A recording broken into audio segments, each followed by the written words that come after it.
לכם יותר קל. בעל המפעל בא אל הרב ואומר, היה אצלי רב פלוני, והוא מוכן, זה וזה הוא מוותר. עכשיו הרב הזה עומד בניסיון, או שהוא יגיד לו, בבקשה, תלך אל הרב ההוא, אני לא יכול לוותר.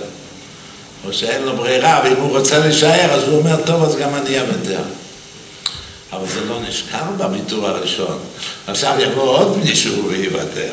וככה עוד מישהו ויוותר, ויגיע למצב שממש, אני אומר, אם אני אספר סיפורים, בא אליי רב, ירא שמיים, 4 שעות הוא עשה אליי, רק לשפוך את ליבו על דברים מה שקורים. וככה הולכת שלשלת של ירידה בכל העניינים של הכשרות. אני יכול לספר שמשגיח שלי שנסע לבדוק בית מטבחיים, אמר לו הגוי, הוא כנראה מבין, ואמר לו, מה שאתה צריך, אני יודע שלא תמצא כאן יותר מ9%, היה מדובר על פולניה. אתה יושב ב9% חלק, לא תמצא, והמפעל לא יעבוד על 9%. אבל אם תעשה שותפות עם הרב שעובד עכשיו, אתה תיקח את 9%, והוא ייקח את היתר, אז תוכלו לעבוד. אבל יש לי אליך בקשה אחת, אומר הגוי להרדל. אני מבקש שתעשה את הביקור קצר, ותעזוב את בית המטבחיים. והוא שואל למה? הוא אומר שכל זמן שאתה פה, עוד בימה אחת לא יצא חלק. אומר לו המשגיח, אני משגיח, אני לא רב. אני לא מסתכל על מה שבודקים. הוא אומר, אבל זו המציאות. הוא נפגש עם הגוי אחר כך בערב. הוא שואל אותו, נו מה היה כשהלכתי? הוא אומר, הלכת, זה יהיה נורמלי, 60% חלק כמו כל יום. ככה זה הולך. זה דבר.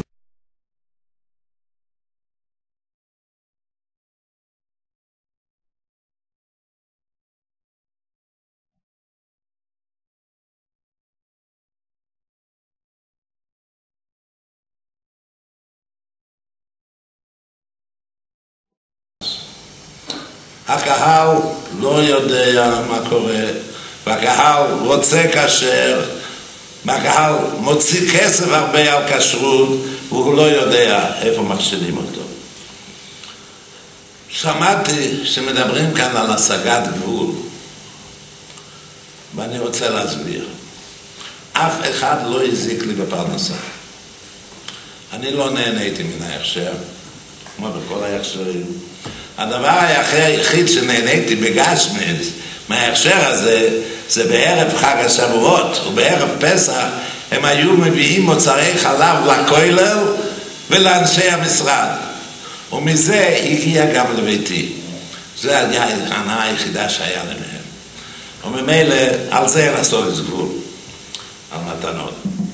וממילא לא נהניתי מן ההכשר, ואין כאן עניין של לעשות גבול כזאת, אבל הייתה לי הנאה רוחנית, כן.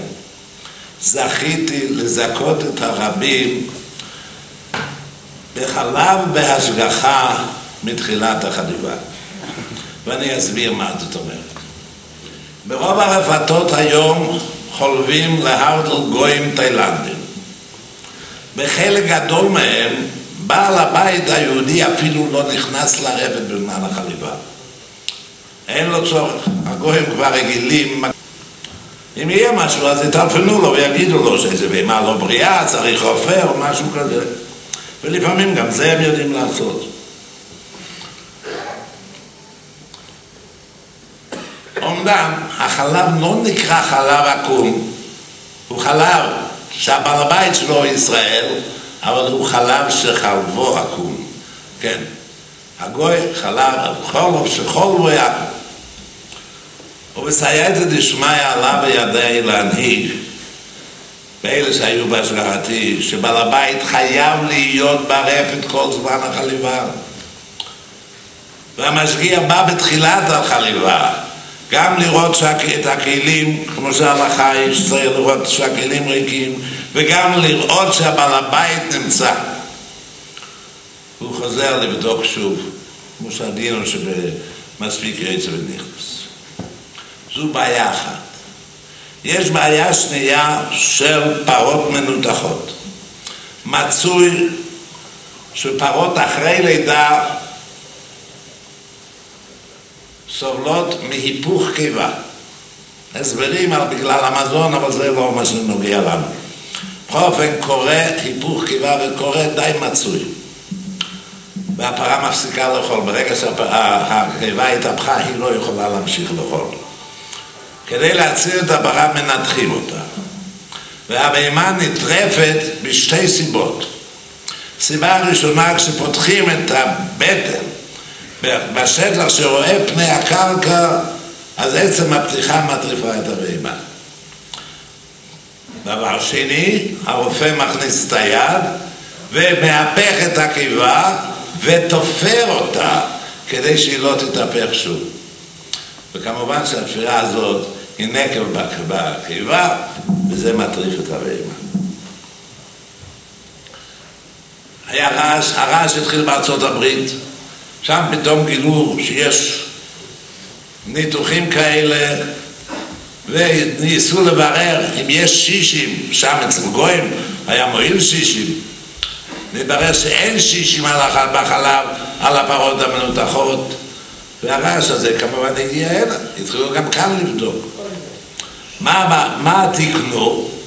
שיעשו את הפתח לא למטה בבטן בברואה פני הקרקע, אלא מן הגב. ומהגב הרופא מכניס את היד עם המחט פנימה, והוא אמור לתפור בשומן ולא בקיבה. כמובן שהנאמנות של הרופא, בזמן שלא לא אכפת, הוא לא נבהל מלתת זריקה בקיבה או לתפור את הקיבה, לא בחלק התחתון, הוא תופר בחלק העליון, בחלק התחתון זה לא יתרפא, יזל כל הזמן, אז הוא צריך לתפור בחלק העליון של הקיבה. אבל הוא לא נבהל מלתפור בקיבה. קשה לומר שהוא נאמן להגיד לנו מה הוא עשה בפנים. לא אנחנו יכולים לראות מה הוא עשה כשהוא הכניס מהגב את היד פנימה אל הקיבה, ולא הוא רואה מה שהוא עושה. הוא עובד רק עם חוש המישוש, ועוד לא קרה שרופא יבוא ויגיד נכשלתי, דקרתי בקיבה. תשאלו חייט האם הוא פעם דקר באצבע מחט, הוא יצחק ויגיד זה מה יספו כל יום, מה זה חידוש שאצל החייט הוא דוקרת במחט באצבע. אבל כאן לא קרה עוד שהרופא דקר לא איפה שרצוי.